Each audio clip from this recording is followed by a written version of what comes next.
Voters face a full ballot when they go to the polls in November, from federal races right down to the local offices. But tucked in among half a dozen other referendum questions is number 3. Should the state hold a constitutional convention? If so, it would be the first one in 30 years. Justly so, and the legislature passed a law which said there would be no capital punishment in the state of Rhode Island. The video leaves no doubt it's been 3 decades since the last constitutional convention. From the mid-'80s fashions to delegates smoking on the House floor. And it's a reminder that a new generation of voters may have no idea exactly what a convention would mean. Overall, how was the 1986 convention for you? And I would say not very fun. Rod Driver was a political newcomer when he ran to become a delegate to the convention that was elected in 1985 and convened in early 1986. After the convention, Driver would go on to serve a total of 10 years in the House during 2 separate stints. And while he's candid that it was a challenging experience, Driver is urging voters to approve question 3, saying the General Assembly has circumvented merit selection for judges and not been receptive to other issues like voter initiative or line item veto power for the governor. The General Assembly can do a lot of damage, and it has done a lot of damage by passing bad laws. And they'll probably continue to do that. Constitutional Convention can pass bad bills or bad amendments or revisions of the Constitution, but we get another bite of the apple. The voters get to say, no, we're not going to approve that, and that's the end of it. The Rhode Island state constitution wording is simple. It calls for the voters to decide every 10 years whether to hold a convention. In 1994 and 2004, they rejected the idea.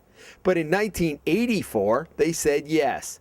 A year later, delegates from each House district in the state were elected and began their work in January of 1986. The convention consists of delegates elected from each of the districts in the House of Representatives. In 1986, it was 100. With a subsequent downsizing of the legislature, it would now be 75. More than a dozen proposed amendments from the convention eventually went to the voters, half of which were rejected, including a controversial right-to-life proposal that would not only have restricted abortion, but some contraception as well. Those amendments that were approved passed with a simple majority. But I proposed a neutral rewrite, which meant strip out all the obsolete stuff, get down to what it is, and put it in a semblance of order. As a matter of fact, that became the first business of the convention and was approved by the voters. It was my baptism of fire. My first foray into public life was the Constitutional Convention. Pablo Rodriguez was a young doctor from New York who was appalled that abortion was even an issue. He opposed the convention then and is leading the charge against it this year as a member of a group called Citizens for a Responsible Government. Our next item up for bid, the Rhode Island State Constitution, which can be bought for short money through a constitutional convention. Which has produced a video warning against special interests hijacking a convention. The Constitution is the rule book. You don't want to open the rule book to anything and everything that could be put into it unless there is a compelling interest. If there was a compelling interest, I would be the first one to be supporting it. But I don't think that we have any compelling interests that would outweigh the risks to civil rights. Rodriguez worries a convention would focus on social issues, even if the voters ultimately have the last word. Unfortunately, it's not going to be reform. It's going to be the divisive issues of abortion, same-sex marriage, right to work, collective bargaining, immigrant rights. What do you say to that argument, that there's a backstop? What's broken is not the Constitution.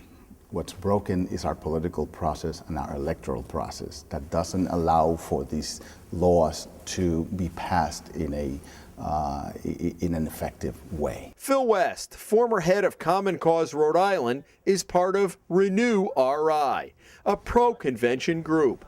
West opposed conventions 10 and 20 years ago because he believed the legislature had made significant progress on issues like downsizing the legislature, separation of powers, and 4-year terms for general officers. But West says the General Assembly worked around merit selection for judges passed in the 1986 convention almost from the beginning. And the concept there was to try to squeeze some of the political maneuvering out of the selection of judges. But then they immediately turned around and began to create magistrates.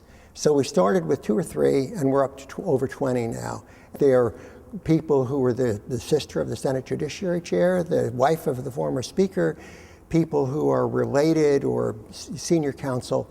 All of these people have gotten into these magistrate positions. Does a constitutional convention solve that larger issue of the General Assembly's responsiveness to the public? I don't think it does by itself. I think the line item veto would go a long way. Driver said a potential downside is who leads the group.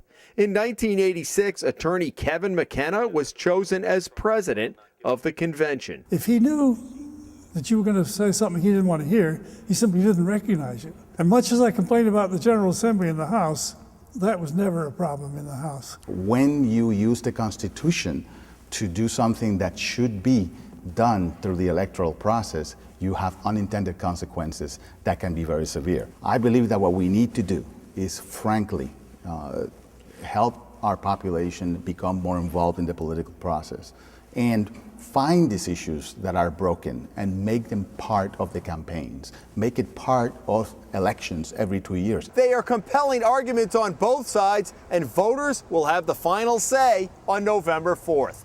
At the State House, Jim Hummel for the Hummel Report.